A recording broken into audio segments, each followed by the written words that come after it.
कशा प्रकारे हे बचाव कार्य सुरू आहे या ठिकाणी? आता एनडीआरएफ आणि पीएमआरडी असेल किंवा स्थानिक इथल्या प्रशासनाचं बचाव कार्य सुरू आहे. एक पायाला जखमी होता परंतु पाण्यात होता, तो व्यवस्थितपणे सुखरूप बाहेर निघालाय. 3 ते 4 जण पाण्यामध्ये ज्यावेळेला घटना घडली त्या उड्या मारल्या किंवा ते पाण्यात पडले तर तेही बाहेर निघालेत.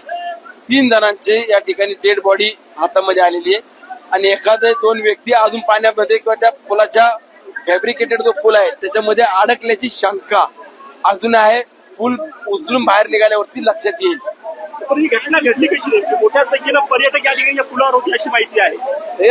हा पूल मुळामध्ये पर्यटकांकरता किंवा 2 व्हीलर नेण्याकरता नव्हता.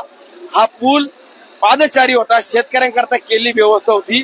परंतु पर्यटक मोठ्या संख्येने येतात, 2 व्हीलरवाले या पुलावरती गाड्या घालणार आणि 100 जर लोक त्या पुलावरती उभे राहिले त्याच्यावरती लोड आला आणि दुर्घटना घडलेली.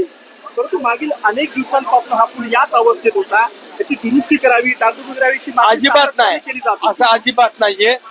ज्या वेळेला या पुलाची दुरुस्ती करायला लागेल त्यावेळी दुरुस्ती केली जात होती. याच्यावरती काही संस्थांनी जाळ्या सुद्धा लावून दिल्या की कुणी या पुलातनं कचरा टाकू नये किंवा कुणी याच्यावरती जाऊ नये, ही सुरक्षा दिली होती.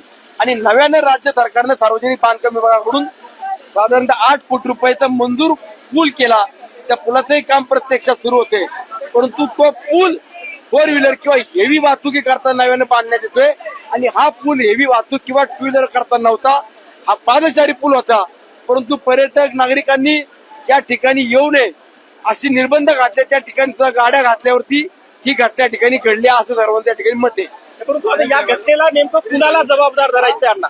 या घटनेला नेमकं कुणाला जबाबदार धरायचंय? कारण पावसाळ्यापूर्वी अशा प्रकारची जी काही पुलं आहेत त्यांची डागडुजी करणं, देखरेख करणं आवश्यक असतं. घटना दुर्दैवी आहे. आता कुणाला जबाबदार धरण्यापेक्षा या संकट प्रसंगामध्ये बचाव कार्य सुरू आहे. आता कुणाला वाचवता येईल किंवा कुणाला बाहेर काढता येईल तो प्रयत्न सुरू आहे.